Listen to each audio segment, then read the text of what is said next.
Bonjour, bonsoir, je suis Ali, votre présentatrice préférée. Bienvenue sur Temps Mort Show, ton émission 100% basket. Je suis accompagnée de la team. Là, on est une famille recomposée, là, même. Une famille recomposée. Les gens, ils sont pas là. Bonjour à Angelo qui est en ce moment en train de jouer. Et commenter un match aussi, hein, je crois, non?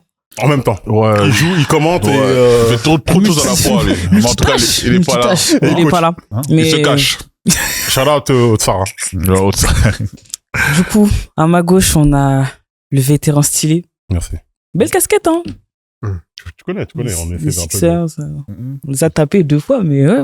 Oh. Bah quoi, il faut dire un peu les accomplissements, hein, quand même. Festa Kim the Dream. Merci. Ça va? Pour vous servir. Oh, merci. Ça va toujours, hein, le dimanche, on est là, on va parler basketball avec des gens qu'on apprécie, tout ça. Ah, on apprécie, j'aime bien. Merci. À ma droite, on a le beau, le Congolais. Oh, me? Oui, yes, you. Oh, moi. I didn't know. Sorry, Gucci guys. Mille, c'est avec nous. Tu peux ranger le pitch, là? Hein? Bah, j'avoue, tu me jouais des gâteaux. Oh, C'est sorry. gourmand, hein. Sorry, people. Sorry. Ah ouais, tu as jeté de par terre quand même. How you doing? Mais... Solo va bien.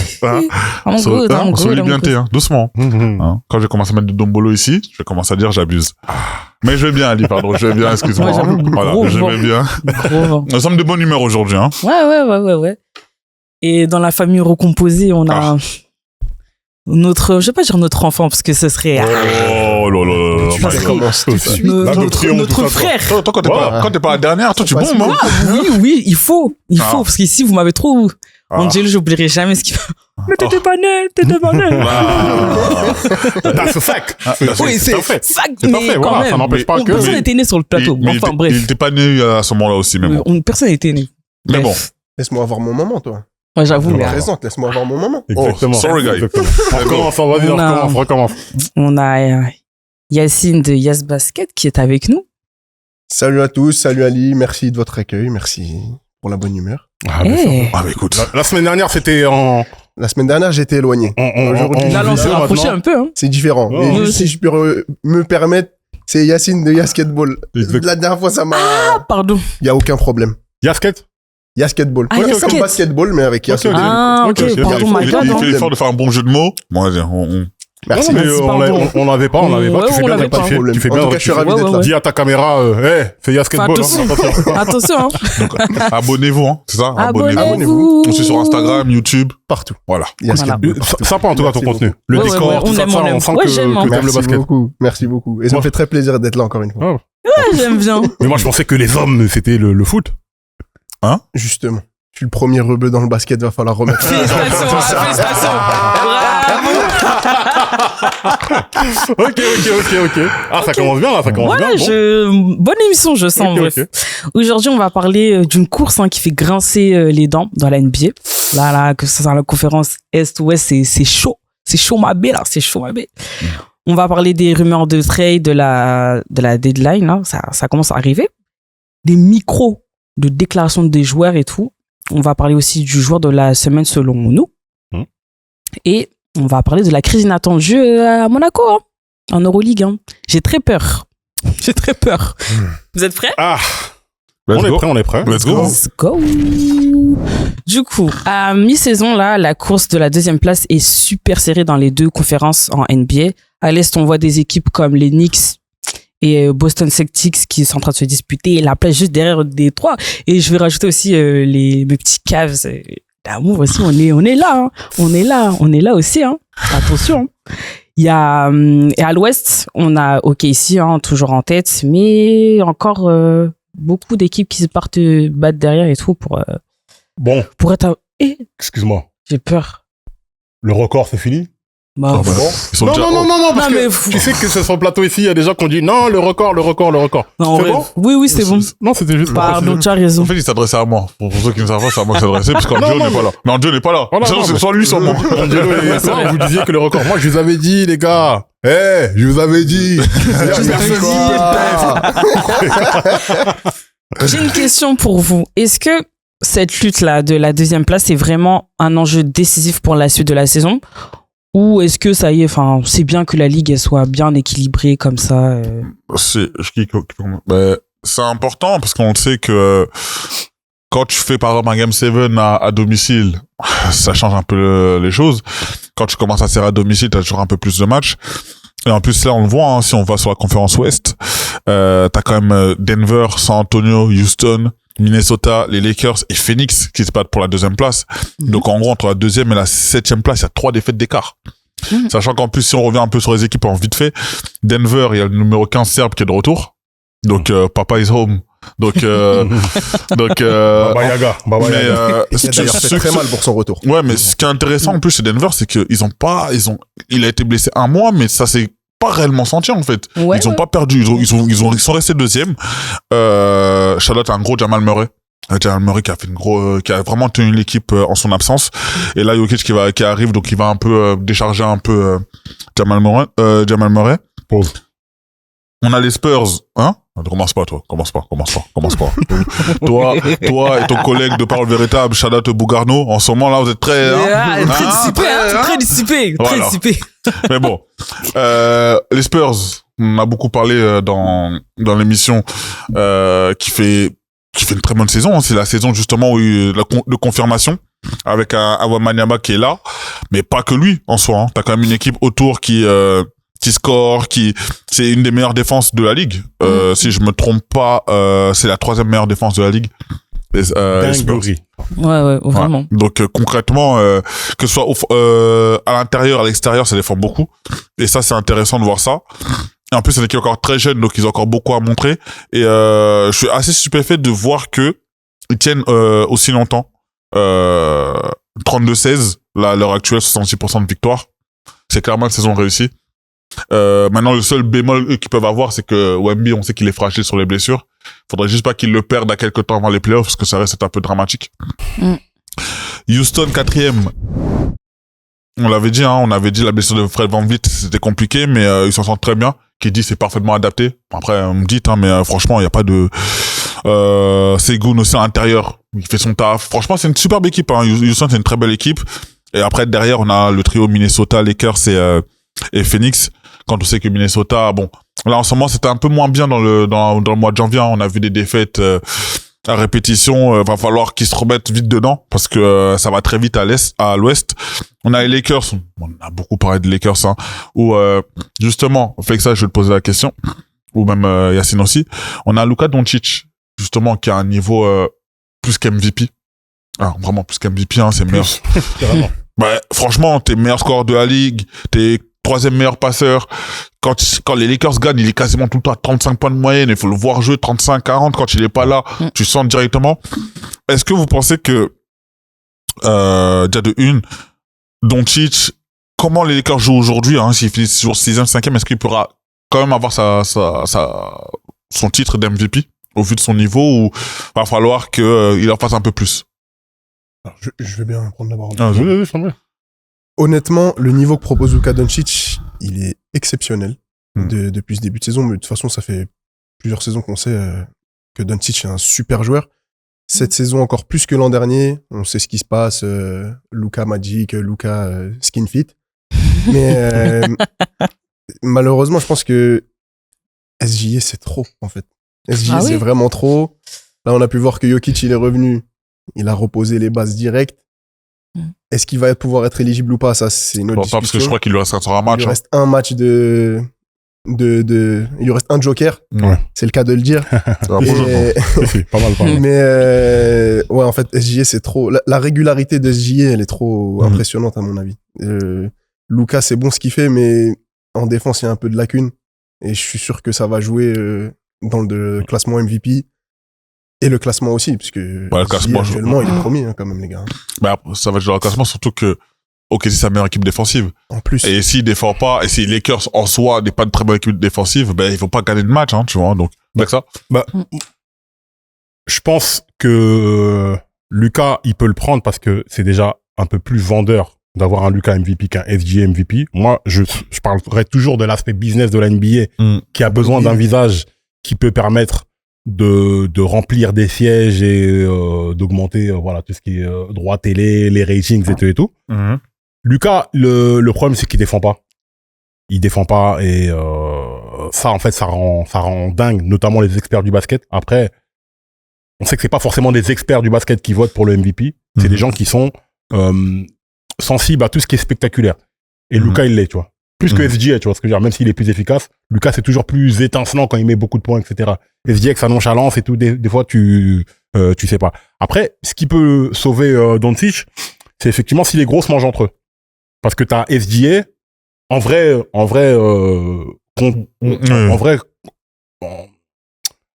ballottage favorable pour t'as le Jokic, pour le titre de MVP, t'as Jokic, SGA, Wemby, et Doncic. Je pense même Doncic, Wemby, tu vois, c'est mort dans tous les cas. Mais même en soi, Jaylen les Spurs. Brown aussi, hein. Jaylen Brown Ouais, aussi, mais hein. tu vois, est-ce que Brown, Doncic il peut avoir peur de Jaylen Brown? Je pense pas. Non, je pense que Doncic c'est pas beaucoup avec SG. Je pense que Jokic, on sait très bien qu'il y a des matchs qu'il va rater. On va le préserver. Je pense que Denver, ils savent qu'ils vont le préserver. Mais SGA, il a encore une marge. Et OKC, là, à part sauf drame, ils finiront premier. Mais après, Doncic, là, le poids qu'il porte sur les épaules sur les Lakers, on sait très bien là, offensivement, ils deviennent totalement dépendants en attendant le retour de Austin Reeves. On sait qu'il est pas là depuis un mois, qu'il avait fait une très très bonne saison. Début de saison, pardon, où il tournait vers 26-27 points de moyenne. Maintenant, là, on a déjà parlé des carences offensives des Lakers, mais je voulais aussi parler de l'équipe aussi qui est très en forme en janvier, là, malgré l'absence de Devin Booker, c'est Phoenix. Phoenix qui enchaîne les victoires avec un Dillon Brooks qu'on critique beaucoup Moi, je vous ai dit, c'est mon gars. quand ça va pas. Mais très très bon, hein. Attends, très rapidement pour revenir sur parce qu'on on a un peu vite sur la course à la deuxième place. Ouais. Je sais pas pour vous, dans n'importe quel sport, dès que tu commences à faire des calculs d'apothicaire comme ça, de oui, non, on va essayer de finir 4e ou je sais pas quoi, c'est jamais bon. Gagne tes matchs en fait. Non mais c'est gagne tes matchs, fais en sorte, parce que les gars savent très bien, comme tu l'as dit, l'avantage du terrain en playoff, etc. Tranquillise-toi, finis dans une bonne place parce que il y a des match-ups là qui vont être très compliqués en fait. Parce que c'est plus ça qu'il faut éviter. Il y a des match-ups compliqués entre des équipes qui sont à peu près d'un même niveau, et en playoff, ça peut tourner d'un côté de l'autre. Il y a un truc que personne ne veut faire, là. Personne ne veut affronter San Antonio en playoff. Je sais que je suis, je suis patient avec OMB, etc., mais ce qu'ils proposent en défense, là, il y a personne qui veut les affronter. Non, je suis d'accord. Mais c'est pour ça que je parlais justement de cette équipe-là de Phoenix aussi, parce que l'air de rien, ils sont 7e, mais c'est 7e, mais ça a 4 défaites des Spurs. Là où je vais en parler aussi parce que c'est des victoires quand même contre OKC, en janvier contre OKC, contre New York, contre Détroit. Tu bats comme le premier à l'est, le premier à l'ouest, sans des trucs. Et tu bats Cleveland. Sorry Ali, hein, mais c'est la vérité. On est habitué, c'est bon. Hein? Voilà. Sachant que voilà, donc on sait que là en plus Dillon Brooks il fait je crois même sa meilleure saison offensivement. Il fait sa meilleure saison offensivement. Et tu vois, c'est important parce que là t'as une équipe sans ton meilleur joueur qui arrive à gérer. Et on sait que quand il va revenir, ça va encore continuer à cliquer. On sait que Phoenix, on a beaucoup critiqué ces dernières années, hein. Des fois ça allait en finale, ça a fait NBA, après ça suivait pas, on comprenait pas le mode de jeu. Mais je trouve que là justement c'est intéressant. Maintenant on peut plus parler des Warriors depuis la blessure de Jimmy Butler. On sait très bien que ça va être compliqué pour eux d'accrocher la seconde place, sauf si. Fini. Non, sauf si quoi, NC quoi. Non, sauf si le numéro. Non. Mais maintenant, imagine. Arrêtez, il va pas venir, c'est pas tricher, s'il vous plaît. Si 34 il arrive là-bas. Mais non. Non. Voilà. Sauf si, j'ai bien dit sauf si. Voilà. Parce qu'il fait partie des petits papiers. Mais en tout cas, voilà. On a une grosse course à l'ouest. Vous voyez qui finir deuxième à l'ouest? Mais, déjà, moi, je voulais te dire un truc. En fait, moi, ce qui me fait rire c'est pas drôle, mais dans cette course, c'est le fait que personne veut finir 3e. Personne veut finir 3e. Tout le monde veut finir 2e parce que déjà, théoriquement, t'as un calendrier qui est plus doux. Et pour moi, c'est, ça renvoie le message de, ouais, on est là, on veut jouer le titre. Mais en fait, c'est intéressant parce que quand tu joues tu joues le premier des play-in. Tu sais, quand t'es 7e, tu joues le premier des play-in, donc ça sera une équipe qui aura un peu plus de matchs. Donc on sait que le game 1, c'est toujours un peu compliqué pour le mec de play-in qui a joué 2 jours avant, t'es équipe un peu plus frais. Quand tu joues le 3e, généralement le 3e, 6e, c'est les matchs, généralement, c'est les 3e, 6e, même 4e, 5e. C'est des équipes qui sont quasiment au même niveau. C'est ça. C'est vrai qu'ils sont interchangeables en soi, en vrai. Parce que là, si on regarde Houston, Minnesota, c'est un niveau très similaire. Ça va, pour moi, ça va en Game 7, hein. Tu vois, si tu prends San Antonio Lakers aujourd'hui, c'est des séries qui peuvent aller en 7, tu vois. Denver, Phoenix, aujourd'hui. Je pense que ça peut les 6-7, tu vois. C'est des équipes, en tout cas, qui vont te prendre de l'énergie pour aller au second tour. T'as besoin, justement, des fois, normalement, le premier tour, généralement, tu dois finir vite pour pouvoir, justement, mettre tes forces dans les demi-finales de conf, finale NBA, finale de conf. Mais là, maintenant, quand t'as dit Ali, c'est très intéressant. C'est que tu veux pas finir 3e pour pas affronter le 6e, on sait pas, mais tu veux pas finir 4e pour affronter le 5e. Parce que généralement, 4, 5e, vous avez pour le même bilan. Non, tu veux un mec du play-in. Tu veux un mec du play-in, forcément. Ouais. Yas, qu'est-ce que tu penses de tout ça, là? Bah, moi, il y a un truc que je trouve intéressant, c'est que cette année, plus que jamais, la course, elle est très rude, en fait. Chaque équipe, sur le moindre match, tu peux passer de 3e à 6e. C'est ce qu'on a pu voir avec Minnesota, là. Ils ont perdu 4 matchs d'affilée, ils ont fini 7e alors qu'ils étaient que 4e. Là, ça remonte un petit peu, mais en fait, je vois que toutes ces équipes-là doivent jouer chaque match à fond. Ouais. Et en fait, je me dis, comment ils vont arriver en playoff, ces joueurs-là? Ça va peut-être être très compliqué, ils vont être très fatigués. Là, on voit que, par exemple, on a parlé de Houston, KD qui s'est bien intégré. Je me demande comment KD va arriver en playoff. Surtout qu'il arrive dans une équipe pour faire un duo avec un Boog. Le Boog, il se blesse. C'est-à-dire qu'il doit récupérer toute la charge. Après un trio quand même, parce que de base, il y avait quoi? C'était quand même cette équipe de Sengun quand même l'an dernier. Mais après, t'as quand même une équipe avec Houston, t'as quand même Amen Thompson qui fait une très bonne saison aussi. T'as quand même autour Jabari Smith aussi. Enfin, il y a quand même une bonne équipe une bonne équipe de jeunes, de la continuité bien évidemment de l'an dernier. Hein. Non, bien sûr. Après, on sait qu'Eddie, il a plus 20 piges. Et il joue beaucoup de minutes. Il joue beaucoup. En fait, c'est ça. Il joue beaucoup de minutes. Il y a beaucoup de matchs qui vont en prolongation. Ça, mine de rien, dans les jambes, en arrivant en playoff, ça fait très mal aux jambes, ça. Hein. Ah, ça va voir. Mais justement, Ali, j'allais te dire, parce que on parle beaucoup de la conférence Ouest, mais à l'Est aussi, c'est pareil aussi. C'est peut-être même pire. Très dense. Très. Et tout le monde, il y a qui? Il y a les Knicks. New York. Boston. Il y a Toronto. Les Cavs. Ouais, t'as les Cavs. Ça. Non, vous dites pas les Cavs. Elle veut placer les Cavs. Non, personne n'a voulu dire. Il fallait que je le dise, quoi. Ouais, mais on l'a dit dans l'ordre. Philadelphie, très en forme. Et même Orlando. Orlando, c'est 25-22. Justement, moi, je voulais parler d'une équipe comme avant de commencer tout ça, parce que Flexa, tu portes une casquette. Je suis obligé de parler de Philly en premier. Ouais. Parce que, aïe. en soi, moi, en fait, il y a du positif et malheureusement depuis quelques heures. Très négatif. Voilà. Ils viennent de perdre Paul George, mais pas pour blessure ou quoi que ce soit, pour usage de produits interdits. Donc, il prend 25 matchs, hein. Donc, déjà qu'il avait pas joué beaucoup. Il avait joué que 27 matchs depuis le début de saison, donc il a raté quasiment la moitié des matchs. Là, t'en rates encore 25. Faudra qu'on parle à un moment de la carrière de Paul George et du what if. Pour moi, c'est un what if. C'est vrai? Un what if. Parce que il aurait pu devenir tellement big que ce qu'il est là. Tu vois, Indiana, voilà. Non, en fait, c'est compliqué un peu de jouer sa, même pas sa saison de carrière, parce qu'il faisait pas une grosse saison non plus, hein. Tu sais, Paul George, c'est plus Paul George d'Indiana, c'est plus Paul George d'Okessi. Rappelons très bonne saison. 25 matchs. Il prend 25 matchs. C'est-à-dire que on peut considérer que la saison est terminée. Bah, quasiment. Il voit l'ampleur. Il revient pour les playoffs, quoi. Ouais, il revient pour les playoffs. Il restera peut-être 1 ou 2 matchs. Qu'est-ce que ça signifie déjà pour l'équipe, là? Mais ça veut dire qu'il faut s'habituer à jouer sans lui, quoi. Tout simplement. Après, c'était plus George que Paul qui était là. Là, franchement, c'était pas le Paul George qui était. Genre, Philippe pouvait pas dire, ouais, Paul George, il avait. Tu vois ce que je veux dire? Ouais, mais ça reste un non, joueur. Il affichait des moyennes de. Parce là, vous parlez du match à 32 points. Avec 9-3 points, là. Parce que là, oui. C'est le match, après, on lui a dit, viens faire pipi dans la fiole, s'il te plaît. Parce que c'est très bizarre. Il avait une moyenne de points dégoûtante par rapport pour le joueur. Oui, pour le joueur que c'est. Oui. C'est pas digne de son statut et de l'argent qu'il paye, qu'il touche. Oui, mais c'est quand même un peu un exploit dans le sens où ça fait combien de temps qu'on attend de le revoir à un bon niveau? Là, on pensait jamais le revoir bien jouer au basket, jouer tout un match. Là, franchement, pour le coup, juste le fait de le voir jouer un match et de pas desservir son équipe, je trouve ça bien quand même. Ouais, mais c'est ce que je veux dire. C'était dur. Non, mais c'était dur. Moi, c'est l'un de mes joueurs préférés, mais je suis d'accord. forcément. Pour le coup, moi, c'est pas un de mes joueurs préférés, mais je trouve que il est pas dégueu. Philly, là, c'est chaud. Bah, en fait, c'est par rapport à l'argent qu'il touche, tu vois ce que je veux dire. C'est clair qu'après, il a un gros contrat.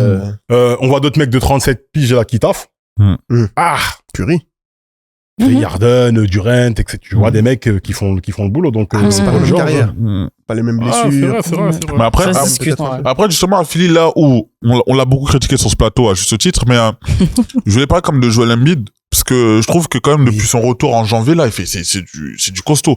C'est du costaud parce qu'on va parler aussi de Tyrese Maxey, bon lui qui fait une très bonne saison depuis le début, mais Embiid on sait quand il est revenu, il revenait un peu bizarre, tu vois, il voyait que il était pas bien guéri. On l'avait vu, c'était horrible. C'était horrible, exactement. Donc, là, depuis là, en janvier, les revenus, c'est vraiment des super matchs. Un dernier match contre New Orleans à 40 points. Les 5 derniers matchs, ils tournent à 40 points, 37, 29, 38, 32 points. Donc, Joël, quand il est en forme, oui, c'est le meilleur joueur de la ligue. Mais justement, et c'est là où c'est un des meilleurs joueurs de la ligue. Attends, qui est en défense, ce qu'il produit. Non, c'est un des meilleurs joueurs de la ligue. Ça, on est d'accord. Mais il fait tout. On n'oublie pas que c'est un joueur calibre MVP, hein. En forme, c'est un joueur calibre MVP qu'il a déjà eu. Ah ouais, bien sûr. Ouais. Et du coup, je trouve que déjà Maxi, qui portait un peu l'équipe lui tout seul avec le rookie VJ Edgecombe. Là maintenant, Embiid revient, donc ça veut dire qu'en termes de charge, en termes de scoring, c'est partagé. Et même d'avoir Embiid dans ton équipe, Philadelphie, ça fait du bien. En vrai, ça fait du bien. Donc c'est le point, je pense, positif. Après, bien évidemment, est-ce qu'il va se blesser? Là, on sait pas. On sait pas. Hein. On sait pas. Ça va être ça qui est truc. Mais on n'a pas encore parlé de Toronto sur ce plateau depuis le début de saison. Merci. Justement, tu vas en parler, vas-y, parle. Merci. Je trouve que cette équipe de Toronto, c'est une équipe à aller voir jouer au basket. Parce que ça joue au basket. En ce moment, il y a beaucoup d'équipes qui jouent, mais ils jouent pas au basket. Là, Toronto, cette saison, pour le coup, et je pense qu'il y a beaucoup de gens qui zappent les matchs quand ils voient que c'est Toronto. Ah, vas-y. Mais Toronto, c'est une équipe qui joue au basket. Beaucoup de pick and roll, beaucoup de Brandon Ingram, il est super beau à avoir joué. Scottie Barnes qui produit, je sais pas pourquoi on en a pas parlé dans les 5 majeurs du All-Star Game. C'est vrai. Il était border. Mais super équipe. Emmanuel Quickley, R.J. Barrett, même Mamou Kelashvili qui fait une super saison. Honnêtement, Toronto, c'est une super équipe. Je sais pas ce que vous en pensez. Mais... c'est vrai qu'ils sont bien, mais je les préfère comme ça. Tu sais, les équipes dont on parle trop des fois là, ça porte zéro pression, la haine, comme on dit. Tu vois ce que je veux dire. Zéro pression. En fait, zéro pression. Pas de pression. Ingram, il est avec Glorilla, on sait que ça joue dans ses performances. C'est important. Je vous le dis, c'est important. Je vous le dis, c'est important. Perturbateur. Non, mais vraiment, tu sens que c'est des gens qui ont besoin de travailler en loose day, comme on dit. Venez, on travaille, on gagne des matchs, personne ne pense à eux, et un jour, tu regardes le classement, tu dis, mais en fait, eux, ils sont là. Et moi, je pense que personne ne veut les affronter en playoff. Parce que quand tu vas là-bas, là, comment s'appelle leur salle maintenant? C'est plus le Air Canada Center. C'est Scotiabank. Voilà. Bon, Air Canada Center. Aller jouer là-bas, là, c'est relou. C'est relou. Ça, c'est des équipes mordantes, là, qui te lâchent pas. Donc, c'est intéressant. Là, ils sont 4e. Faut voir maintenant si on fait une photographie là, à date. Ça tomberait contre Boston. Non, 4e, non. Ils sont contre Cleveland. Oui, contre les Cavs, pardon. Qui sont même mis c'est une série intéressante que j'aimerais voir. Et je suis pas sûr que les Cavs en sortiraient. Ils font pas longtemps. Pourquoi? Mais on en parlera après. Mais juste une question, vous voyez qui du coup deuxième dans chaque conférence? Moi, je pense que New York vont le rester. Ouais. Moi, je pense Boston. Boston? Ah ouais? Ouais, Boston. Parce que pour moi, c'est l'équipe qui a la plus expérimentée. Même si là, on parle d'une équipe qui a perdu beaucoup de joueurs. Tatum n'est toujours pas revenu, hein. On parle comme de leur meilleur joueur qui n'est pas là. Tatum, Brown, faites ce que vous voulez sur le débat. Mais je trouve que voilà, eux sont dans l'ombre aussi. Ça fait partie des équipes, hein, Toronto, Boston, qui sont dans l'ombre, qui font le taf. Et je pense que sur la longue durée, New York, ils vont quand même faire des phases où à un moment ça va être un peu le trou. Boston, moi, je pense qu'ils vont aller jusqu'au bout. Ils vont finir un deuxième tranquillement, sachant qu'on sait très bien que Détroit, personne va les toucher. Oui. Mais je pense que Boston, ils vont y aller avec 2-3 victoires d'avance sur les Knicks. Ok, tu crois pas en New York? Ok. Moi, la question, déjà, est-ce que les Pistons vont rester premiers? Ouais, bah oui. C'est sûr. Pas moi, oui.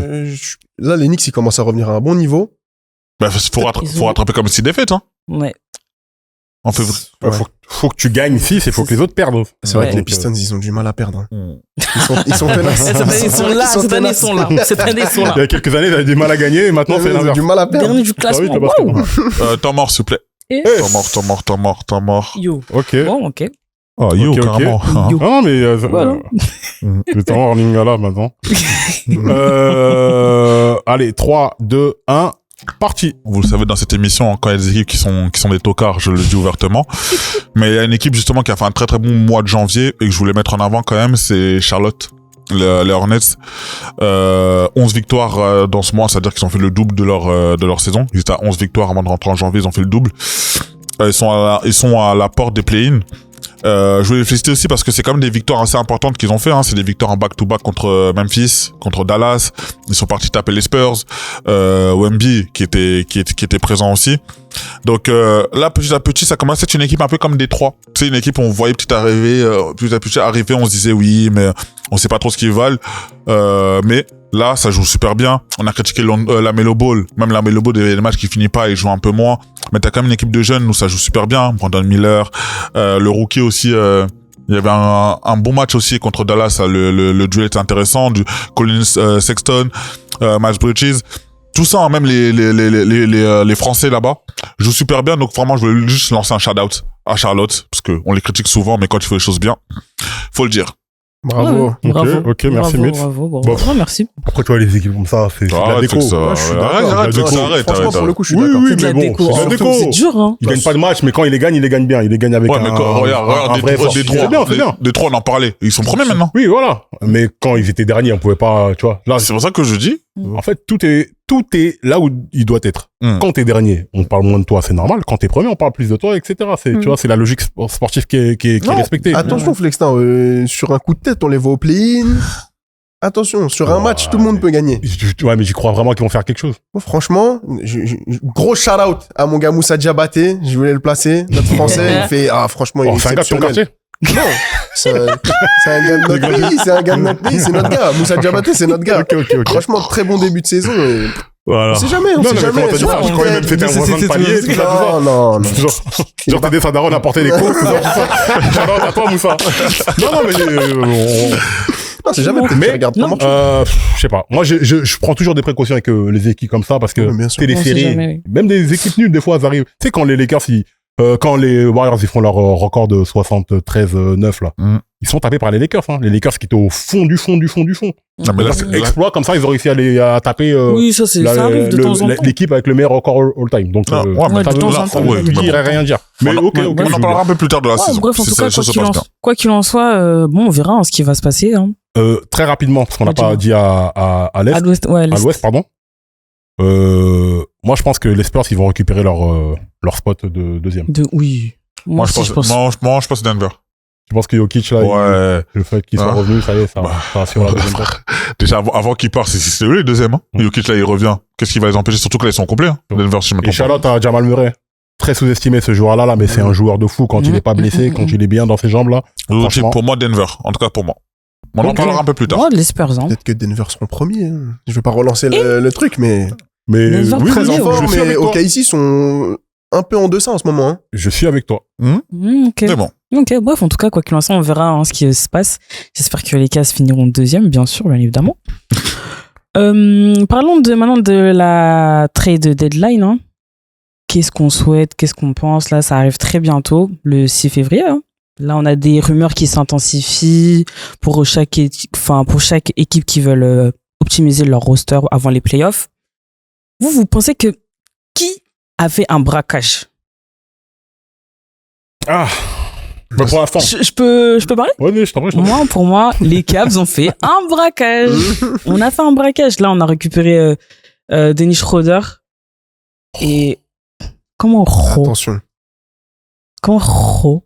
Non, si t'as quelque chose à dire, moi je t'écoute. Non, mais vas-y, je t'en prie. Non, On En rappelle fait, braquage pour Schroeder. bah, C'est un journeyman qui est un bon joueur, hein. Je sais pas pourquoi il arrive jamais à rester longtemps dans parce que quand les Lakers ont voulu prolonger, il a fait le con, Ouais, il a a fait refusé la- une offre de zinzin, et puis voilà, c'est de sa Quand faute. Luka Doncic, il lui a dit, il voulait se battre avec lui. Voilà. Ah, vraiment. On rappelle que c'est la Il a mis 11e, une petite tarte. Il a mis une petite tarte.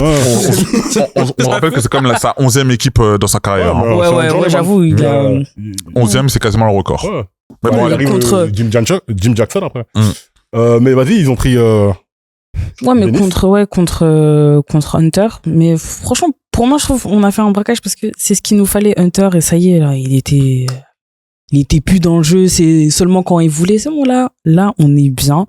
Il nous manque plus que Lonzo, prends tes bagages. Lonzo, prends tes bagages. Fais tes bagages, s'il te plaît. Tu n'y crois pas du tout? Non. Wow. Lonzo, moi, je... Lonzo a un bon niveau, s'il revient à son niveau qu'il Ouais, son avait. niveau, mais Franchement, ça peut être intéressant. c'est les NC. Après, mais il là, vient cette revenir. saison, je peux pas. Après, il vient de revenir, donc voilà, il a une longue blessure, etc. Tu vois, quand t'es parti quasiment une saison complète, il faut normalement au moins une saison complète pour retrouver ton niveau, tu vois. Sauf qu'on veut jouer le titre. Ah. Oui, mais bon. Mais bon, dans les gros dossiers de trade deadline, là, qui se finit jeudi, question rapide, hein. J'en propose plusieurs et vous me dites où vous voyez finir. Yannis, il finit où? Sachant que les plus grosses équipes sur le dossier, on parle de Miami, on parle de Minnesota, on parle des Knicks ou les Warriors. Où vous le voyez? Est-ce que vous le voyez peut-être rester? Moi, je le vois pas. Moi, je le vois rester. Enfin, c'est Tu mieux. dois pas bouger. Pareil. Pas bouger. Bah, c'est Il part mieux. pas avant cet été. Pas Ouais, bouger. c'est mieux. Ok. Il finit sa saison. Après, Parce que part après. là, il a dit qu'il a ouvert un trade. Il est ouvert. Il Il a a dit son équipe enfin aussi. dit qu'il voulait trader. Ah, c'est bon. Moi, je pense que c'est juste pour voir un peu ce qui se passe sur le marché, pour voir ce qu'il pourrait en tirer. Mais là, pour l'instant, pour moi, Moi, je pense vraiment que j'aurais été d'accord avec toi jusqu'à la semaine prochaine, mais à partir du moment où lui, il Madame, annonce lui-même qu'il c'est bon, il veut partir.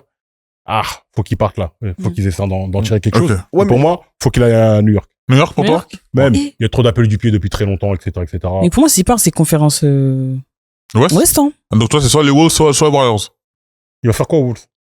Est-ce qu'ils ont vraiment besoin de lui? Bah, Tout le monde a besoin de Yanis dans l'absolu. Oui, évidemment. Edouard Giannis, Mais c'est vous voyez ce que je veux dire? Oh, Ouais, gros, non, c'est je sérieux, vois ce gros. que tu veux Non, mais vous voyez ce que je veux Non, dire? mais Yanis, C'est que l'équipe qui a un besoin criant de Giannis, c'est les Knicks. En vrai, l'équipe qui a vraiment besoin de lui, c'est les Warriors. hein. Non, mais les Warriors, je les compte même plus. C'est Non. terminé. En vrai. Moi, j'ai ok. une question. Là, pour vous, s'il part tout de suite, peu importe l'équipe dans laquelle il va aller, ça remporte le titre tout de suite? C'est contender au titre. Mais regarde, tu prends... Au tu- Knicks. Ça, Bah, Au Knicks, j'avoue, au je sais Knicks pas, tous c'est les la jours, par finale. contre. Mais Finale. les Tous les jours. Knicks, c'est finale de conf l'an dernier. Oui, oui. Ouais, d'accord. Oui. C'est finale de conf. Tu ramènes un Yanis. Sachant que tu fais partir un Towns. Sachant que tu t'es gagnant sur le truc, mais tu fais partir aussi des joueurs aussi derrière. D'accord. Sachant qu'on sait que les Knicks, ils tombent pas beaucoup non plus. Tu vois. Tu le mets au hit. Que tu veuilles ou pas. Les hits, c'est une équipe bizarre parce que dans tous les cas, ils peuvent te passer à un moment où ils sont 8e. Allez hop, on tape tout le monde, etc. C'est possible. Sachant qu'il y a le côté Spoelstra, Pat Riley qui peut changer les choses. Les Warriors, Giannis, Steph Curry, dans tous les cas, c'est un truc dangereux. Dans tous les cas. T'as capté? Et les Wolves, ils sont déjà 4e égalité avec Houston aujourd'hui. Voilà.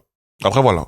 Mais moi, je pense qu'on sous-estime un peu trop le fait d'intégrer un joueur comme ça à une équipe. Parce que, oui, Yanis, c'est un joueur super fort et qui peut faire des miracles dans n'importe quelle équipe où il va aller. Mais là, on est déjà en février. Les playoffs sont en avril. Est-ce que de février à avril, l'équipe pourra intégrer Yanis au collectif? Parce que pour moi, Yanis, c'est un joueur autour duquel on crée. Mais c'est pas un joueur qu'on va rajouter à une équipe déjà créée. C'est trop compliqué. Alors, je vois ce que tu veux dire, sauf que le truc est très simple. Toi, t'es un joueur de basket, il y a Yanis qui arrive dans ton équipe, tu sais qu'il aura le ballon. Donc, à New York, leur jeu, on le reproche, c'est beaucoup d'ISO. Là, ils savent très bien que, OK, l'ISO, ce sera Brunson et Yanis. Ceux qui jouaient pas beaucoup, ceux qui avaient pas beaucoup la balle, ils l'auront encore moins. Mais ils savent que tu leur donnes la balle, c'est bucket. Donc, c'est aussi ça le truc qui valide. Si ça avait été un autre joueur, oui, effectivement, il faut que les autres acceptent, etc. Mais quand t'es Yanis, donnez-moi la balle, c'est qui a panier, les gars. Et en défense, ils se cachent pas. Ouais, justement. Et ça, c'est important aussi. C'est un apport aussi très défensif aussi. Oui.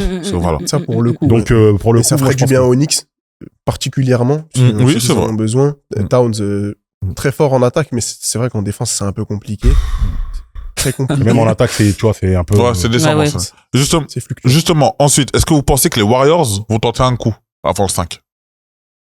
Ou ils vont laisser tomber? Parce que on a beaucoup parlé de Kuminga. Est-ce que justement ils vont trade Butler qui est blessé? Est-ce que vous pensez vraiment qu'ils vont tenter un coup pour justement rester dans le coup playoff? Bah, ils disent qu'ils pourraient leur offrir la meilleure opportunité possible. Après, est-ce qu'ils vont le faire ou pas? Je sais qu'ils veulent leur donner tout leur pic de draft. Bon, on sait que les Warriors, c'est pas une équipe qui gère bien les jeunes. Donc en soi, leur tour de draft, on pourrait dire qu'ils en ont pas besoin. Donc, Ok. Pour ce qu'ils vont en faire. Hein. ça pourrait être bien, mais bon, Curry va bientôt partir. Après, il va te rester que Yanis et plus aucun tour de draft. Donc comment tu fais?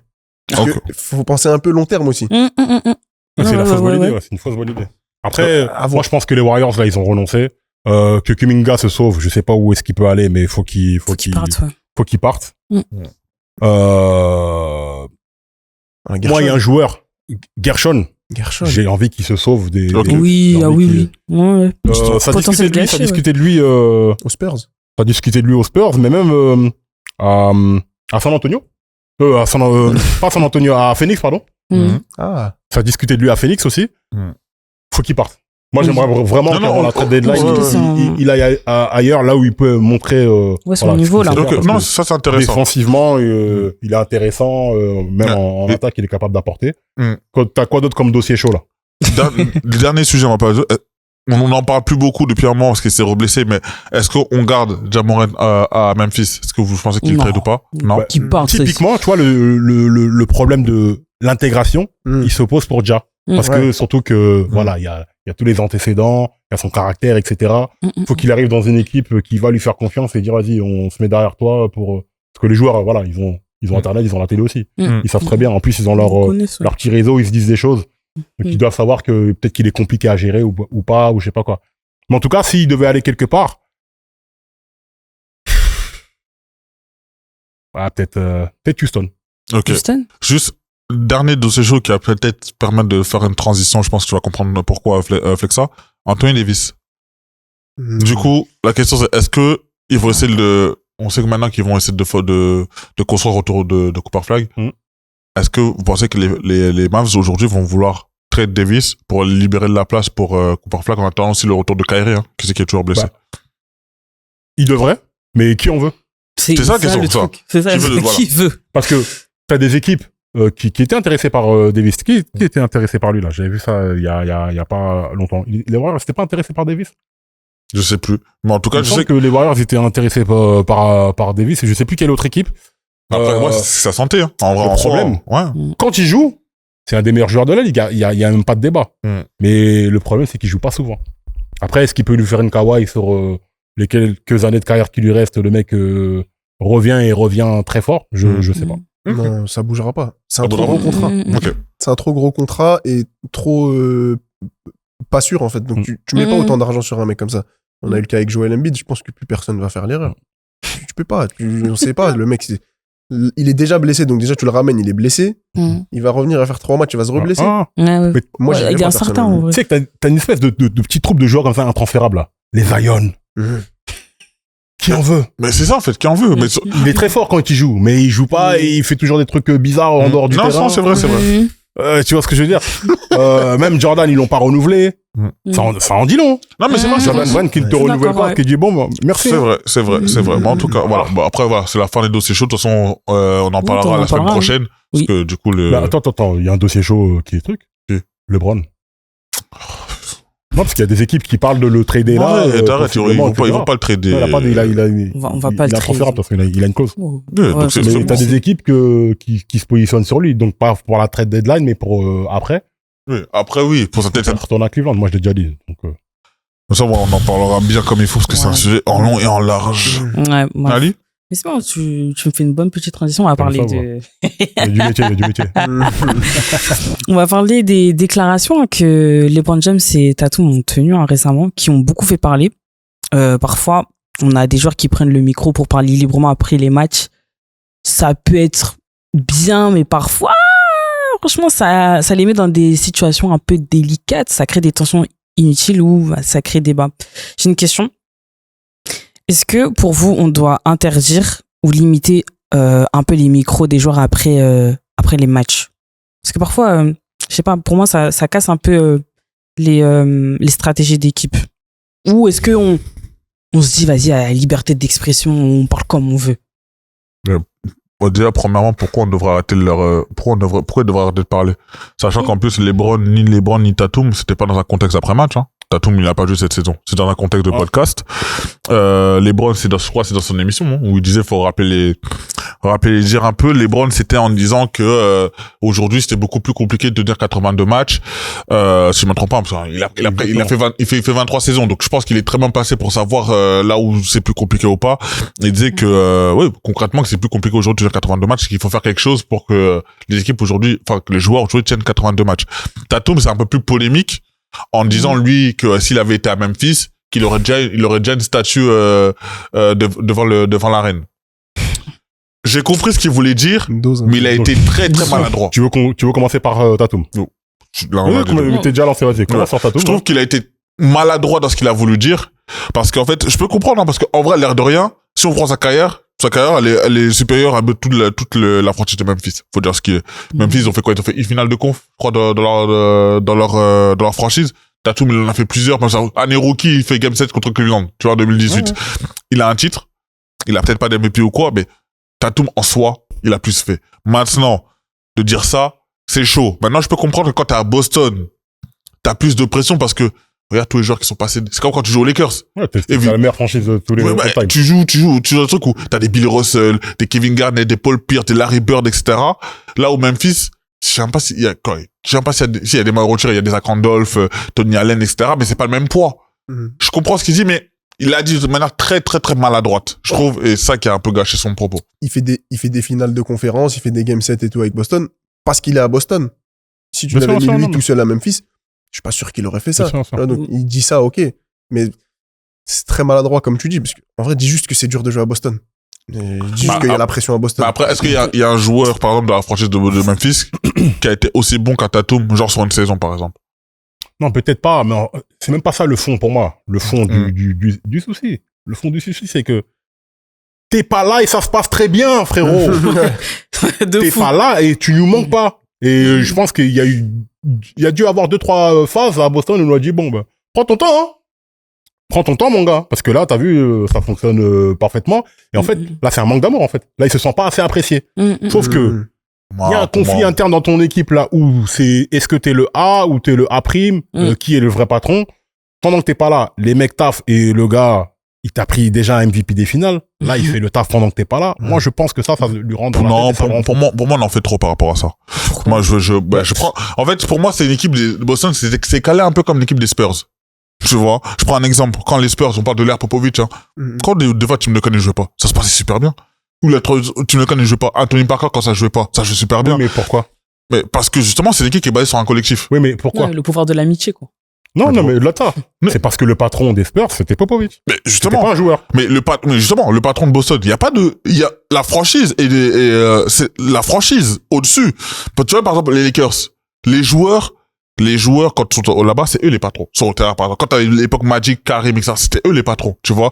Quand t'es à Boston. C'est un grand coach, mais ouais, c'était oui, pas. Oui, c'est un grand coach. Oui, ce que je veux dire, Phil Jackson. Shaq et Kobe. Je prends un exemple. Oh. Kobe, c'était lui le patron. À moi, c'était Shaq. Quand Kobe, la dernière de Kobe, quand il gagne 2 titres. C'est ça. Mais ce que je veux dire, à Boston, ça a toujours été calé sur un collectif. Par exemple, à un moment, c'était Tatum qui jouait bien. À un moment, c'était Brown. Des fois, c'était même, Porzingis. Des fois, quand il gagne en 2024.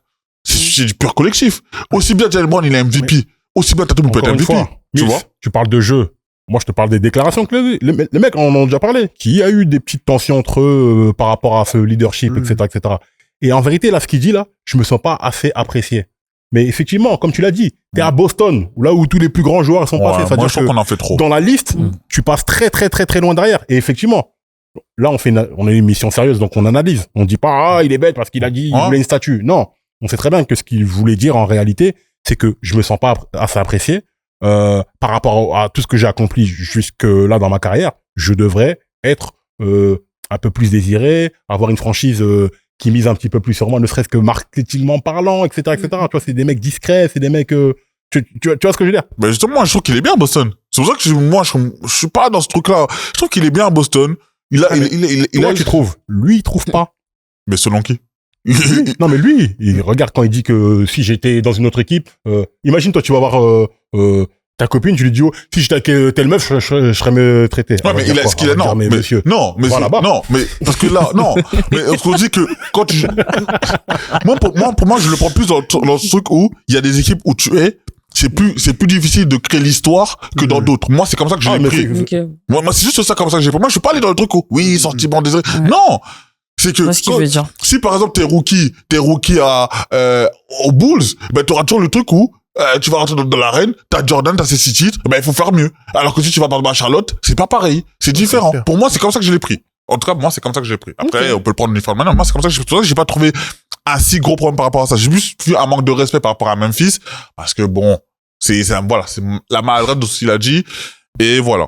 Ok. En tout cas, pour revenir sur ce truc-là, on va jamais dire shut up and dribble. Donc non, les joueurs continuent à parler. Déjà, nous, ça lui donne du grain à moudre, donc il y a pas de problème. Mais surtout que c'est toujours compliqué quand tu prends un petit clip ou une petite phrase sortie de son contexte. Je suis sûr qu'il y avait une très longue phrase dans laquelle il a pu bien expliquer le fond de sa pensée. Et là, on prend juste le truc, regardez ce qu'il a dit. Ouais, le truc polémique, ouais. Ouais, tu vois, ça sert à rien. Mais, pour revenir sur notre polémique, t'avais quelque chose à dire là-dessus, pardon? Bah, ouais, je voulais dire, en fait, déjà, des joueurs de ce niveau-là, c'est des joueurs qui ont de l'ego. Tout simplement. En fait, et même pour arriver à ce niveau-là, t'es obligé d'avoir de l'ego. Exactement. Donc, des déclarations comme ça, des sorties comme ça, bon, c'est toujours un peu maladroit, mais c'est comme ça qu'ils vivent, ces mecs-là. Ils sont remplis d'ego, ils ont besoin de cet ego-là pour... donc, c'est toujours de la compétition. Là, il veut plus d'amour, il veut vraiment être déclaré comme le numéro 1. Là, il voit que ça parle pas trop de lui parce qu'il est pas là. Il est obligé de faire un petit truc comme ça. Il veut que ça parle de lui, comme LeBron l'a toujours fait. Une petite transition, j'ai dû m'écrire aussi. Bravo. Tu vois ce que je veux dire? Mais en fait, ils vivent comme ça, ces mecs-là. Non, c'est obligé. Bah en fait, parce que la phrase qu'il avait sortie de base, c'était, en gros, il disait que souvent, d'anciens joueurs reviennent, que ce soit Rondo, Kevin Garnett, Paul Pierce ou Cedric Maxwell. Et quand il parle des Celtics de 86, il y a une chose qu'ils ont tous en commun, ils ont gagné, ils ont remporté un ou plusieurs titres. Et c'est dans ce contexte-là qu'il lâche la phrase où si la carrière que j'ai aujourd'hui, je l'avais eu avec les Grizzlies, j'aurais probablement une statue devant la salle. Tu vois, quand on me raconte les légendes, etc., c'est un peu plus compréhensible. Après, bien évidemment, ça reste maladroit dans tous les cas. Ouais, non, on l'a compris, Mais justement, tu voulais parler aussi de LeBron, justement. Ouais, dis-nous, LeBron. En fait, LeBron, le problème avec LeBron, c'est que des fois, il va dire des choses vraies, mais le problème, c'est que LeBron, il est tellement dans une manipulation de son récit. Tous les grands joueurs manipulent. Jordan aussi, il manipulait le récit actuel, etc. Les caméras, c'était lui, etc., etc. Donc, c'est pas pour faire une fixette contre LeBron. Loin de là. Là, il fait une interview dans laquelle il distille toujours des petits messages pour dire que la manière dont vous me jugez, peut-être que c'est pas les bonnes métriques que vous utilisez.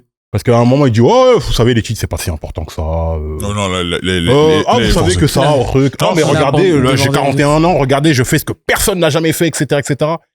Et shout out à lui, c'est exceptionnel et jamais personne pourra critiquer LeBron là-dessus. La longévité, on n'a jamais vu ça. Un mec qui joue à cet âge-là, autant d'années, toujours à ce niveau-là, c'est incroyable. Et ça, je pense qu'il y a très peu de gens qui feront la même chose. Maintenant, le fait de dire que jouer 82 matchs aujourd'hui, c'est pas la même chose que jouer 82 matchs à l'époque. Alors oui, il a raison quand il dit ça, mais les arguments qu'il utilise sont pas des bons arguments, selon moi. Okay. Je sais pas ce que vous en pensez. Ouais. Est-ce que tu peux rappeler les arguments qu'il a dit? En fait, il avait dit que le rythme, c'est pas le même. Autant avant, c'était beaucoup plus physique, mais aujourd'hui, on court beaucoup plus. Il y a plus de scoring. Les défenses sont beaucoup plus écartées. Regardez les blessures qu'on avait avant, c'était souvent des blessures musculaires, etc. Là, c'est beaucoup, on voit les talons d'Achille ou des trucs ou les chevilles, des trucs comme ça. Il le met là-dedans, alors qu'en réalité, les blessures qu'il y a actuellement, c'est juste parce que les mecs s'entraînent plus. Les mecs, les entraînements d'aujourd'hui, tous les grands joueurs te le disent, les entraînements d'aujourd'hui, c'est beaucoup d'entraînements individuels sur la saison. C'est-à-dire que les entraînements d'équipe font rarement du 5-5. Comme ils ont beaucoup de matchs, ils font beaucoup d'étirements, des petits entraînements personnalisés avec un entraîneur, et ils font plus du 5-5. Là où Garnett, Paul Pierce ou d'autres, ils te disent, mais nous, on joue tous les jours, on s'entraînait 5-5. Ouais, mais après, par contre, là où, en termes de rythme, moi, je trouve pas qu'il a forcément tort. Je prends un exemple, dans les années 2000. Moi, j'ai regardé des matchs, j'ai regardé des finales années 2000. C'est beaucoup de demi-terrain. C'est beaucoup de demi-terrain. C'est beaucoup moins, il y a beaucoup moins en fait, c'est beaucoup de jeux de demi-terrain. Du jeu de demi-terrain et jeu où on fait des contre-attaques à allure à tout va, etc., c'est très différent.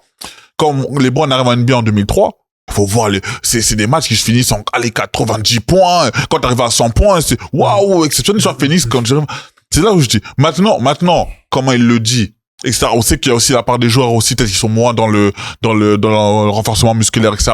Il y a de ça. Mais je pense aussi que si même toutes les stars n'arrivent pas à tenir 82 matchs, c'est qu'il y a quand même une petite raison quand même. Tu vois? En fait, ils s'entraînent plus. Parce que, attends, regarde. Ils avaient de la meilleure nutrition, des meilleurs médecins. Avant, un mec qui faisait les ligaments croisés, sa carrière était finie. Le mec, aujourd'hui, en 6 mois, il peut revenir. Oui, mais donc, de meilleurs médecins, de meilleures conditions de travail, etc. Maintenant, ils volent tous en jet privé. Dans les années 90 ou dans les années 80, c'est pas la même chose. Et dans les années 80, il y avait un scoring de fou. Là où je suis d'accord avec toi, c'est qu'aujourd'hui, le niveau moyen de tous les joueurs, là, il est plus élevé. Moins physique, mais plus élevé. Aujourd'hui, tout le monde peut shooter, tout le monde est dangereux. Le rythme, il va à 50 000 à l'heure et tout. Donc, je vois ce qu'il veut dire, mais les arguments qu'il utilise, si moi je le sais, il le sait. Mais il utilise ça aussi pour orienter le discours, pour dire que, vous voyez, que moi, si je fais pas 82 matchs, c'est pas parce que je suis fainéant ou je sais pas quoi. C'est juste qu'aujourd'hui, c'est beaucoup plus difficile. Donc, respectez que je joue beaucoup de matchs à mon âge. Un joueur comme LeBron, à son âge, qui fasse déjà même 60 matchs, c'est déjà un truc de fou. À 41 ans, c'est un truc de fou. Parce que déjà, à 41 ans, généralement, t'es sur ton canapé, t'as fait fin de carrière. J'ai 41 ans. Qu'est-ce que tu racontes? Tu joues encore au basket? Non, ta carrière, elle est encore là, Fixta. Do you play basketball? Les pics. Il est sur le plateau encore. Non, mais Non, vas-y, il veut m'attraper. Non, parce que non, Angela, à 41 ans, il joue encore. Non, mais, voilà, donc 41 ans. Mais t'enfonces le coup. Waouh, comparaison à Angelo en plus. Mais ils ont le même âge. Mais non, ce que je veux dire, honnêtement, il continue. C'est que, par exemple, aujourd'hui, on a des joueurs de 2m20 comme, 2m16, je sais pas combien il fait Victor Wembanyama, qui bougent comme si, tu sais, par exemple, un joueur qui se blesse comme lui, je peux comprendre. Parce que de base, un joueur de sa taille, il ne peut pas bouger comme ça. Tu vois ce que je veux dire? C'est des joueurs comme un KD, de base, un KD, c'est un peu contre nature. Je sais pas si tu vois ce que je veux dire. C'est des anomalies, je suis d'accord. C'est des anomalies. Tu vois, et aujourd'hui, tout le monde saute. Tout le monde court vite. Tout le monde jump. Tout le monde est capable de, en fait, les 5 qui de base, qui sont en bas, les 5 sont capables de jouer comme des 1 qui sont, tu vois ce que je veux dire? Donc je peux comprendre. Le jeu est différent, les joueurs sont différents. Maintenant, il y a de ça, mais je pense aussi que, comme dirait Kylian Mbappé, le basket, ça, c'est plus pareil. Voilà. Le basket a changé. Le basket a changé. A changé. Tu vois? Ça a changé. Mais je pense qu'il y a beaucoup de choses. Il y a aussi la manipulation. Oui. Il y a le truc, oui. Reconnaissez ce que je suis en train de faire aussi. Voilà. Je pense qu'il y a aussi de ça. Ça, je suis d'accord avec toi. On reconnaît. Il n'y a pas de problème. Je pense qu'en réalité, avec les défauts, les avantages de chaque époque, en réalité, ça s'équilibre. Surtout qu'il lui reste plus. À l'époque, c'était difficile. Aujourd'hui, c'est difficile. Ouais. C'est une dinguerie, en réalité, 82 matchs. À l'époque comme aujourd'hui. À l'époque, t'avais peut-être des joueurs qui arrivaient à se cacher, etc. Tu vois des joueurs garde du bide et tout qui étaient sur des terrains. Là, aujourd'hui, c'est tous des athlètes parce qu'ils sont obligés. C'est ça. Après, les mecs s'entraînent moins, il y a moins de physicalité, etc., etc. Donc, mais tout se pondère en réalité. Est-ce qu'ils s'entraînent moins c'est pas par envie qu'ils s'entraînent moins, ils ont même plus le temps. Moi, j'entendais, je crois que c'était Maxime Reynaud qui disait ça la dernière fois. En fait, on sort de l'avion, on va direct à la salle s'entraîner, s'échauffer à shooter. En fait, ils ont pas le temps quand ils sont en déplacement, truc. Et moi, je suis d'accord avec toi, Mills, parce que LeBron, il dit ça, je pense qu'il y a personne qui est plus à même que lui pour en parler. Il a vécu plusieurs époques. Tu vois ce que je veux dire? Après, LeBron, tu sais très bien comment il est toujours. Oui, après, moi, il a pas joué dans les années 80 où là, tout le monde lui a rabattu toute sa carrière. Dans les années 80, t'aurais pas joué. Dans les années 90, t'aurais pas tenu. Donc aujourd'hui, il dit un truc. Mais tu vois, par exemple, je pense que il y a Jordan qui avait été interrogé là-dessus. Il disait que il était pas du tout pour le load management. Tu vois, là, récemment, là, il a parlé de ça. Moi, lui, pour le coup, je me dis, il est pas apte à parler parce qu'il joue pas à cette époque. Il peut pas savoir. LeBron qui le dit, il a vécu des époques différentes. Après, Jordan qui le dit. Après, les mecs ont réussi à le faire avec des conditions de travail moins bonnes. Ouais, certes moins bonnes, mais tu regardes l'époque de Jordan, comme il disait Mills. Maintenant, t'as des matchs à chaque équipe joue 115 possessions par match. C'est énorme. À l'époque de Jordan, c'était 85, 90 possessions. Ouais, mais bon, ça restait quand même l'aspect physique rattrape ce côté-là aussi. Tu ressortais chaque match, tu ressortais avec, regarde Iverson, en 2001, quand on voit la liste de toutes les blessures qu'il a, le mec, on dirait Dr Maboul. Ça, j'entends, mais déjà à l'époque, il y avait les extérieurs restaient à l'extérieur, les intérieurs à l'intérieur. C'était pas pareil. Tu regardes, là, tu peux regarder un match de Miami, là, actuellement, et tu regardes un match des Bulls de 96. La vitesse, c'est pas la même. Bien sûr. C'est pas la même. Oui, c'était certes plus physique, mais c'était plus physique sur beaucoup moins de possessions. Là, encore, là, ce week-end, il y avait un match des Pistons. Ils ont mis 45 pions en un quart-temps. C'est énorme. Bien sûr. Mais après, peut-être moins de défense aussi. Tu vois ce que je veux dire? Donc, moi, pour moi, le truc des points, c'est pas ça le truc. Les possessions, déjà, c'est beaucoup plus intéressant. Mais qu'est-ce que te coûte chaque possession?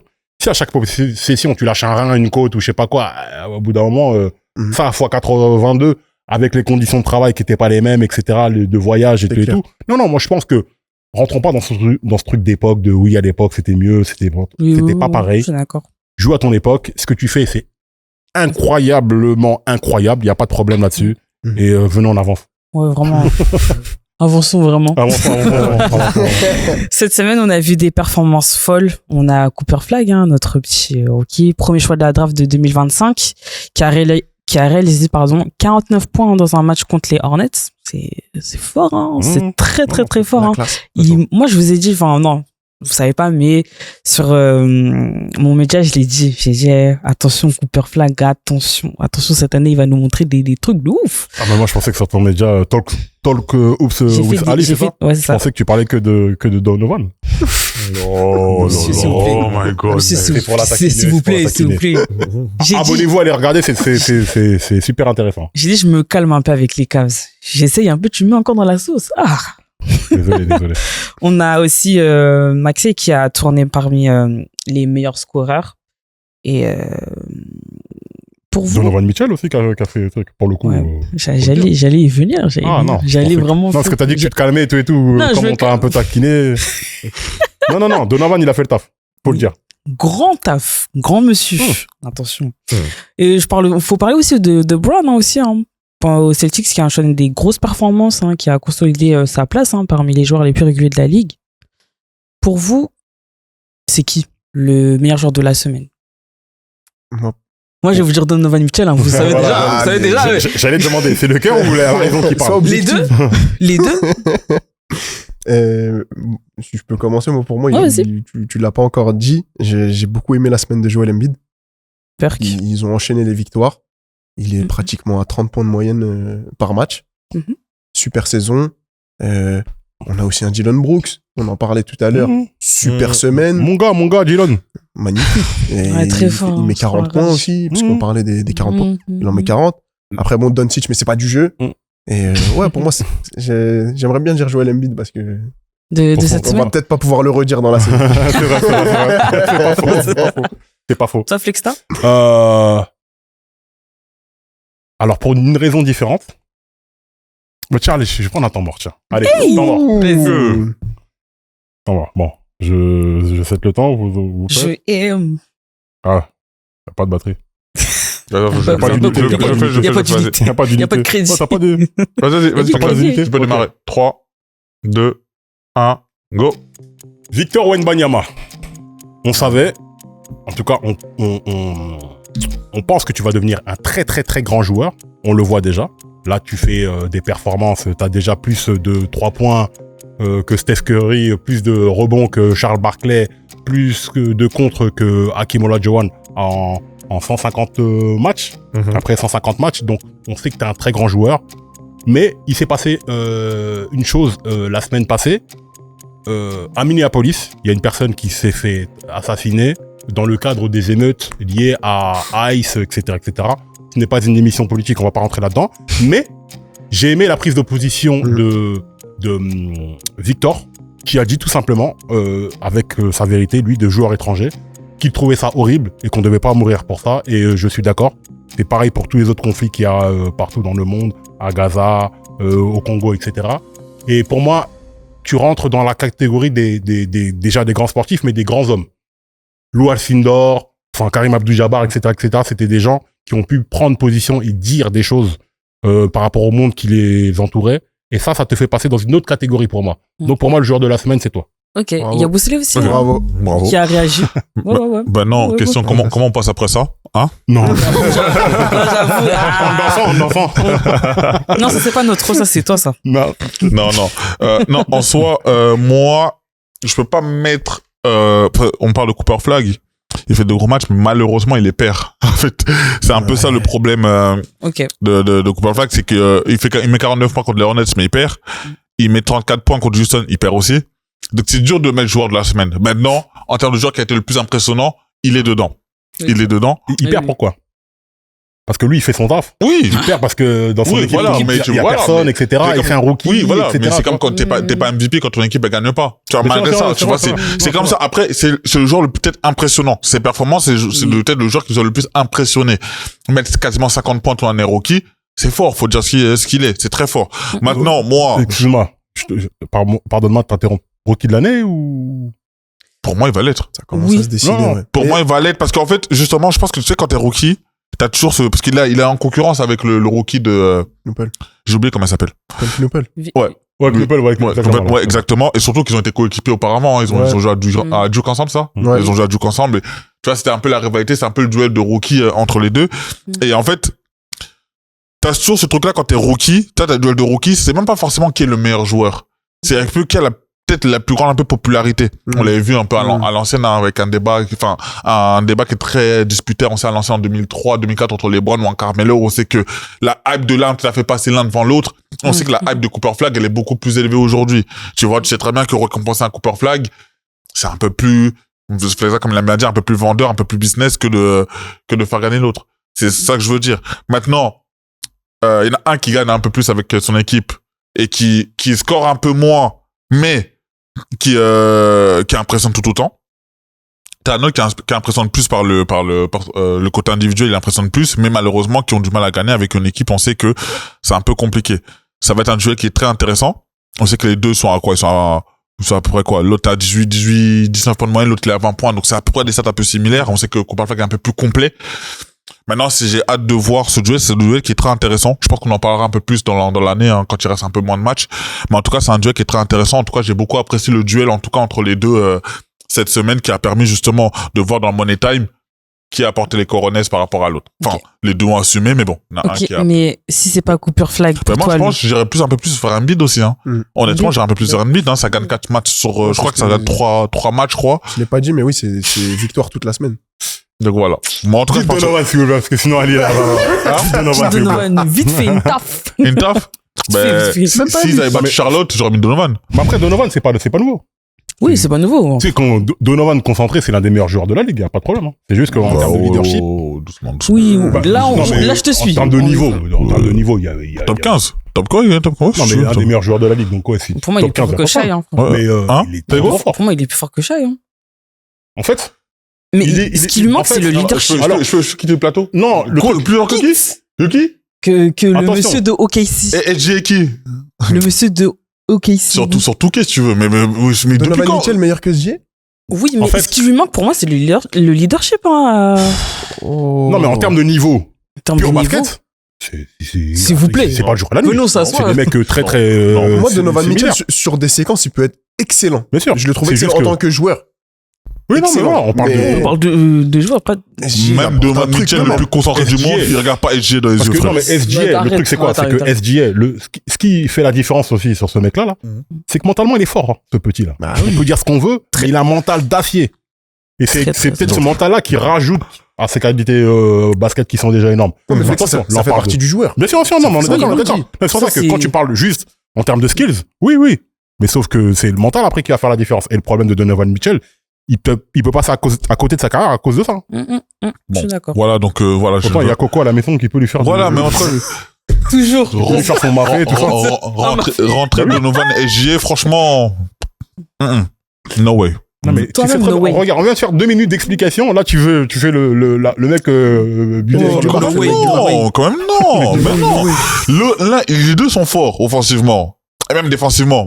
SGA, il apporte beaucoup plus que Donovan Mitchell. Non, mais parce que c'est le contexte qui veut dire ça. Mais nous, on te parle de SGA, joueur intrinsèquement parlant, individuellement, défensivement, tu prends Mitchell, tu prends SGA. Ouais, rien que défensivement. Non, mais en fait, on t'a pas dit qu'on prend Mitchell. On te dit que c'est quelque chose qui se vaut. Il y a pas le jour et la nuit. Il y a pas un écart abyssal entre les deux. C'est ça qu'on dit. Pour moi, c'est pas le même niveau. Pour moi, c'est pas le même niveau. Ils sont peut-être pas loin. C'est pas, c'est pas, c'est pas le même niveau. On a dit ils sont pas loin. Elle a dit, le mot qu'elle a dit, c'est qu'il est plus fort. Pour moi, oui. Elle a dit, il le regarde dans les yeux.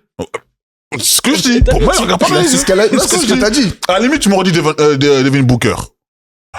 Devin Booker, mais vas-y, ça. Non, pour moi, il y a les 5. T'as vu les 5 meilleurs joueurs de Jokic, SGA, Doncic, Wembanyama et allez, les 4. On va dire les 4. Ah, mais et le reste. Ah, mais chez les combo guards là, comme ça là, le truc Mitchell, il est dans avec les Edwards, tu vois, c'est un peu ce type de joueur là. Oui. Explosif. Edwards, regarde Mitchell, je peux comprendre, il y a pas de souci.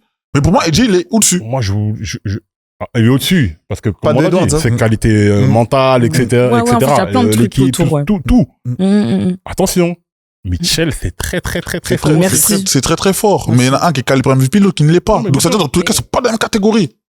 Mais tu sais très bien, parce qu'on vient d'expliquer, là. Dans tous les cas.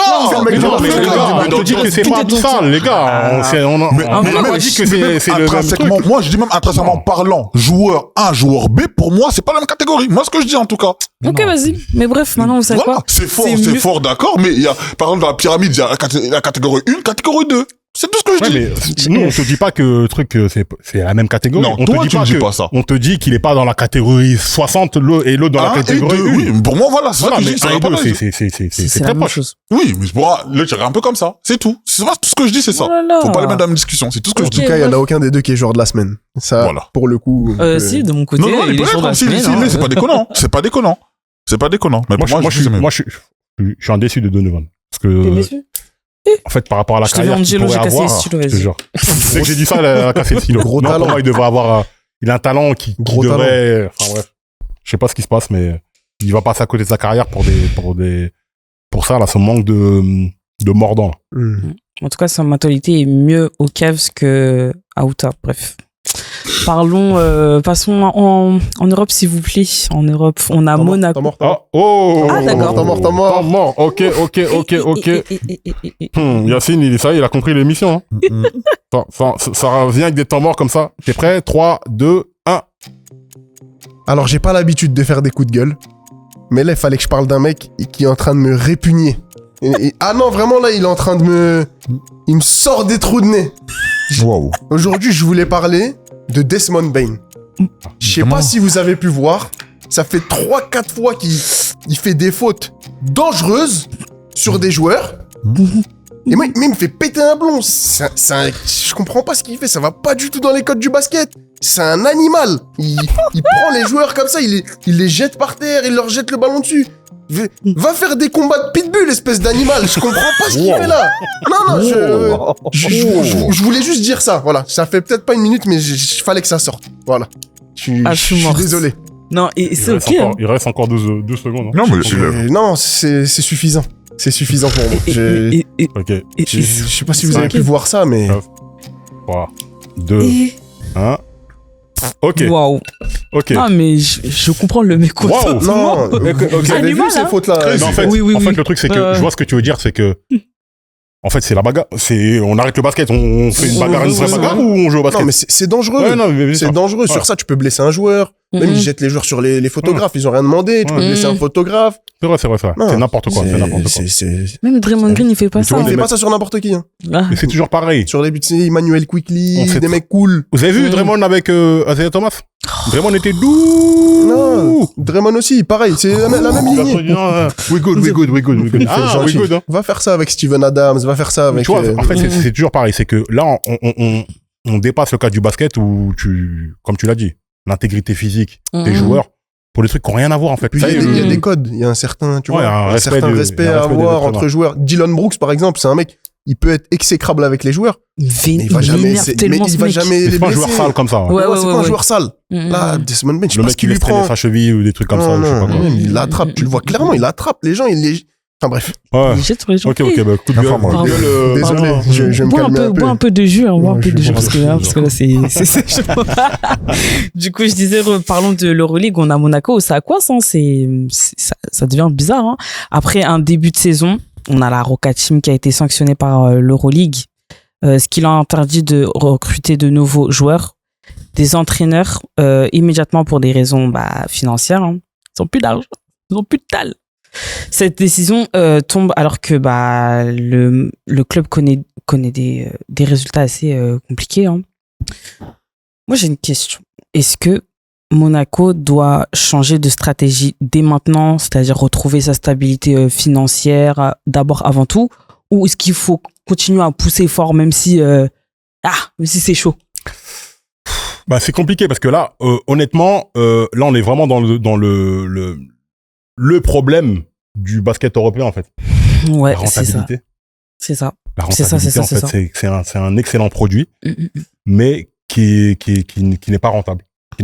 Et là, tu vois, l'équipe Monaco, ils sont encore numéro 1, ils sont encore premiers en France. Bon, en Euroleague, c'est pas le cas. c'est plus compliqué. Mais là, tu vois ils cumulent plus de 10 millions de dettes envers la ligue. C'est un... L'Euroleague est des agents. 10 millions, c'est bon, à l'échelle de l'NBA, c'est peanuts. Long, oui. Mais pour le basket français, le basket européen, c'est beaucoup. Donc, chaud, ouais.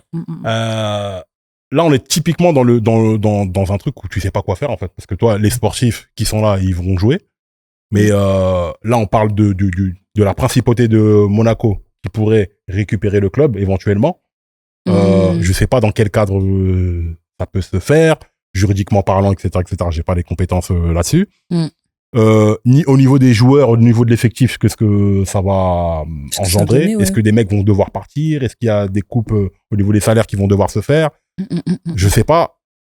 Mais la difficulté économique, elle précède souvent la difficulté sportive. Ouais, c'est ça. Parce que l'écosystème le sait. L'année prochaine pour recruter, etc. Est-ce que tu vas dans un club comme ça ou avec des difficultés économiques, dans une économie qui est déjà fragilisée, etc., etc. Ouais. Parce que c'est pas les premiers en Europe, hein. C'est pas les premiers, c'est pas les derniers. On sait qu'il y a des clubs espagnols, grecs, etc., etc. Angelo, s'il avait été là, il aurait pu nous le dire encore, qu'ils payent pas leurs joueurs. Hein.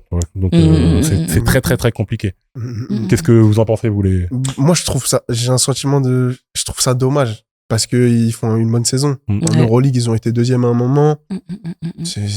Pour un club français, c'est énorme. C'est énorme. Mais ce qu'ils font, c'est l'an dernier, ils vont en finale.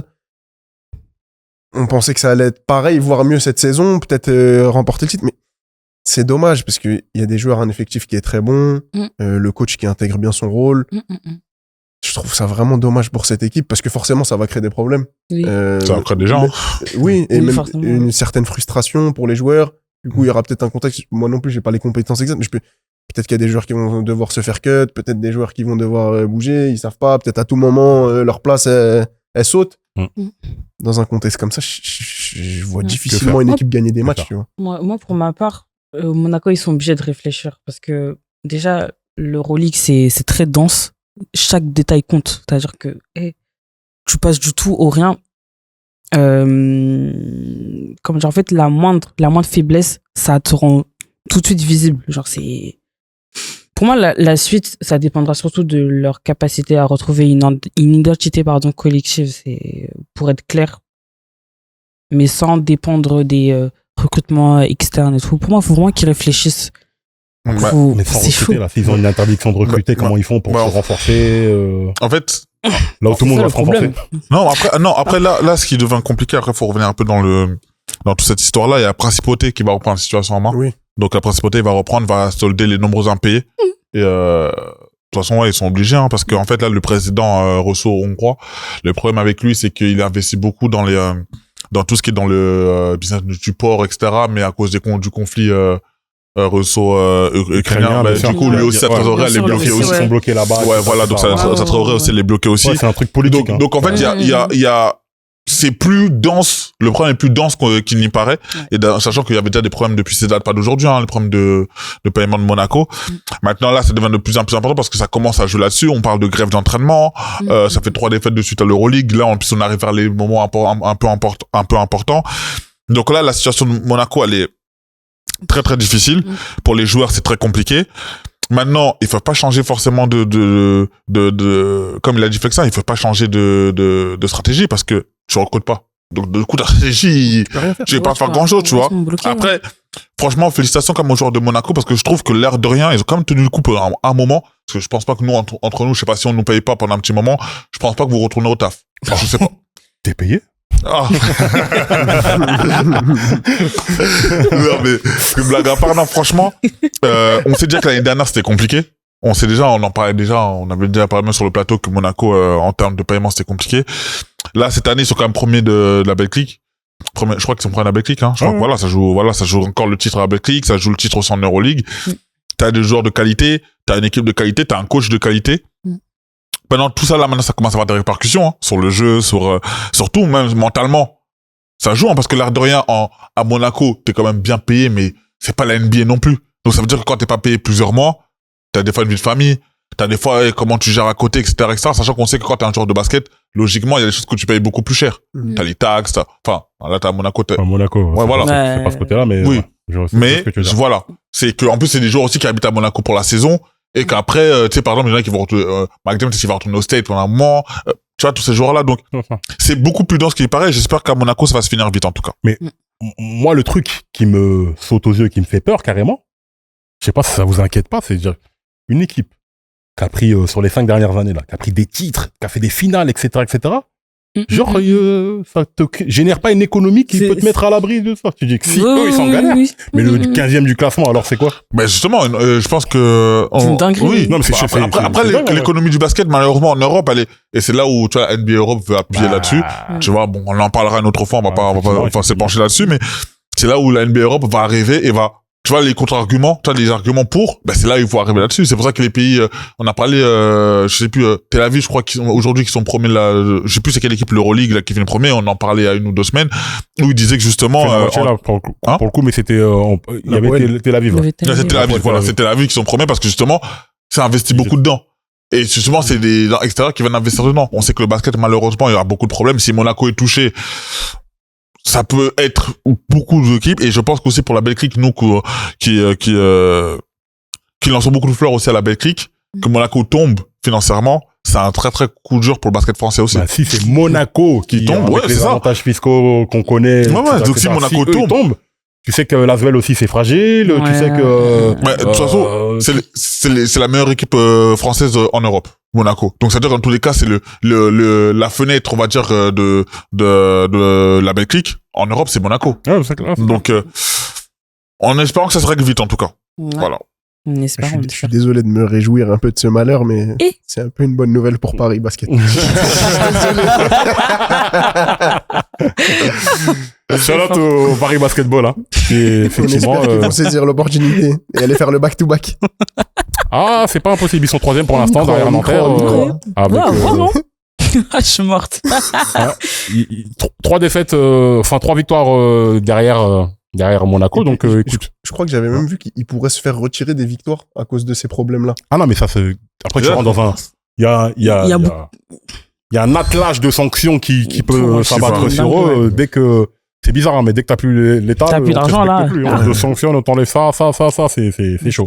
Donc, courage à eux, hein, courage aux joueurs, etc. Ouais, bon, on verra ce qui se passe, hein, et c'est une fin d'émission. J'espère que vous avez. Oh. Déjà. Oui, c'est fini. On aurait dû rajouter les bruitages là. Oh. On peut refaire. C'est une fin d'émission.